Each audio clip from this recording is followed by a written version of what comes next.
So, hi, my name is Shea. Welcome to Monday Night Live at Cafe Gratitude. Yay! Zobby. Wow, thank you guys for coming out in the rain to see Melissa Mango.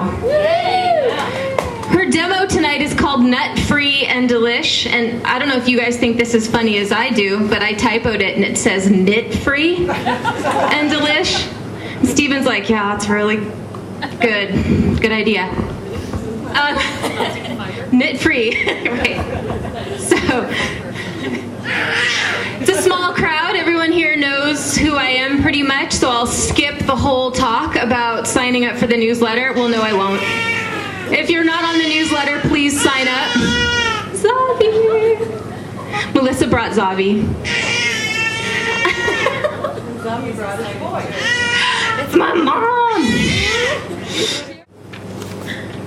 So, Melissa Mango. Usually I try to do really short introductions for people to keep it tidy, but she has so many things to talk about. So I was reading this to Steven today going, is this too long? Is this too long?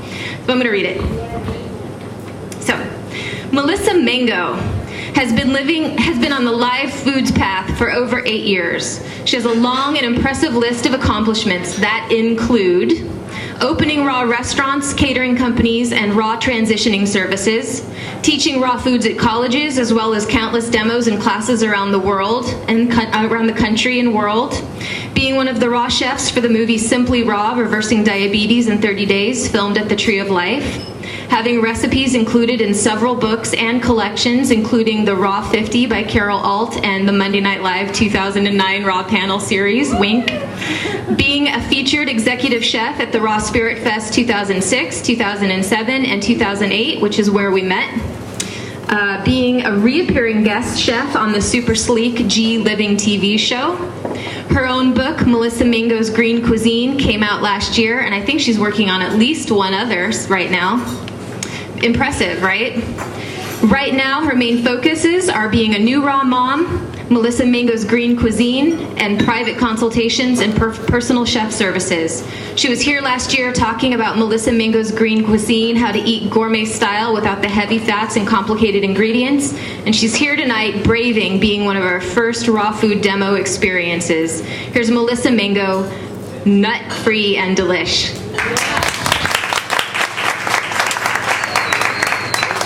Thank you, Shay. Can you hear me? How's that? Can everyone hear me okay? All right. Well, I'm Melissa Mango, and I'm here from Santa Cruz. What's that? A little louder? Okay, cool. So, I'm Melissa Mango. Great for the introduction. Thank you, Shay. And I'm here from Santa Cruz, and I do have my little boy here, so he may be like a little howler monkey in the background, but don't mind him. Today we're going to be concentrating on nut-free dishes, and I'm going to pass out some recipes, but I'm also going to talk about how to kind of work them into your personal desires. So we're going to work with things like stevia and losing out the nuts and working with some other sweeteners. And I'm going to show you how you can adapt the menus to your liking, because everyone's at a different path. Everyone needs different things in the morning. Everyone eats differently. So we'll talk about that as we go. So I'm going to hand these to you, and you can just pass them around. We're going to make this nice and simple, because that's the way I like to eat at home anyway. So who was here for the chef panel? Anybody? How was that? Knowing that all the chefs eat like so simply. Yes. Right? It was like, really? They eat that way? Okay, so this was one of my breakfast cereals that I used to make for myself. I actually, I know Elena Love makes one really similar, and I think it's really great because first thing in the morning for me personally, I have trouble eating heavy nuts first thing or dehydrated stuff. So I came up with this cereal. And you don't even need a food processor. You can use a food processor if you like, but I'm going to show you how you can do with the processor and without. And so the ingredients for this is I like to use apples as my base. And what I did earlier is I put it on what's called a mandolin. You can also chop this by hand if you like, if you've got some crazy mad cutting skills. But I'm going to show you how to do it on the mandolin, just for fun. And on the mandolin, we've got different sizes, so you can make them chunky, like some people like really finely cut fruits and vegetables, fruits for your salads. And some people like chunkier stuff. So this is where you can use your own creativity in your kitchen and find out what you really want. So you have to be very careful. This is a dangerous tool. I've sliced my palm of my hand several times, but now I've learned my lesson. I know where the spot is. So just gently go ahead and grate it, if you will. And what's going to happen is it's going to make these nice strips. And then from there, I mean, you can leave them like this, but it's be kind of like matchsticks. We want something a little smaller. So then you would just lay them on the cutting board and then just give them a couple chops. Okay? Another fun way to do this is, any of you seen the noodle makers like this by Ruli, where you crank it on the thing and it comes out with these really cool noodles. Those are really fun for kids in cereals too, because they're like noodly and they're sweet and they've got this crazy like design.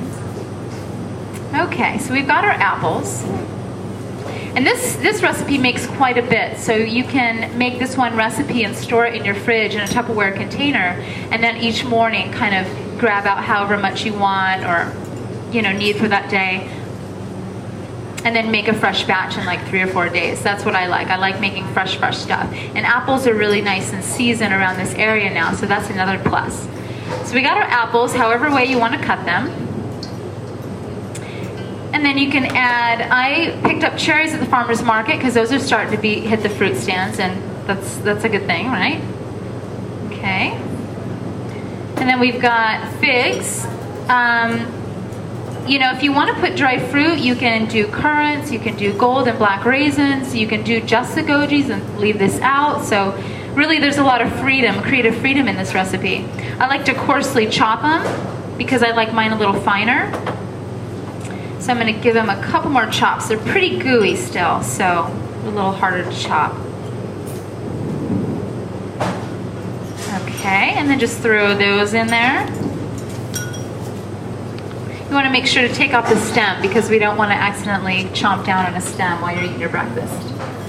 Okay, and then coconut shreds. You want to use really nice, sexy, big ones like this. I really like that for just more crunch, and it looks really appealing and nice. If all you have is the smaller ones, those will work fine as well. But these keep a really nice texture. Okay, so we're just going to hand mix this together. And then goji berries, you can add those. You can also add mulberries if you'd like. What else do you guys put in your cereals normally? Does anyone do their own granolas here? Yeah? Yes? No? Yeah? Okay. Yeah. I make this for my dad, and my father's an athlete, and he likes to do this base and then fold in some sprouted nuts, just so it's mostly fruit or easy digestible stuff, and then you just toss in a little sprinkle of nuts to just kind of pick it up because he's a biker and a runner, and he does well with nuts. So you can totally add nuts in. And then you want to put vanilla. I like to use the vanilla powder. This kind of blends a little nicer. This is basically just ground up vanilla pods and then dried. And I got this from Viva Pura. So we're going to toss that again. Okay. And then cinnamon. Again, this is just personal taste. I like to use sometimes orange zest as well. So you can put that in. We're just going to sprinkle some cinnamon in there. Pumpkin pie spice is a nice one too because it has a cinnamon, nutmeg, cardamom, all of that. And then just toss it again. And then this is one of my favorite ingredients. It's chia seeds. Another source of really awesome protein and more substance.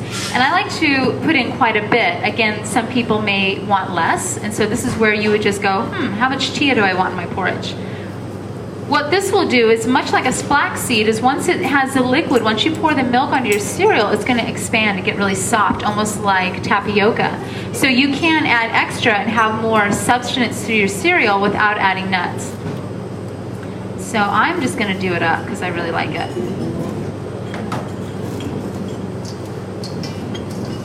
Okay. Yes, because we are going to soak it. Okay, see how easy that was? We didn't have to dehydrate or wait 3 days for granola or anything. It's all ready. Okay, so now the milk part. Chia really like to hang on, don't they? Okay, so the milk part, you can kind of use whatever you like, but since this demo is about nut-free or getting your brain wrapped around different ways of making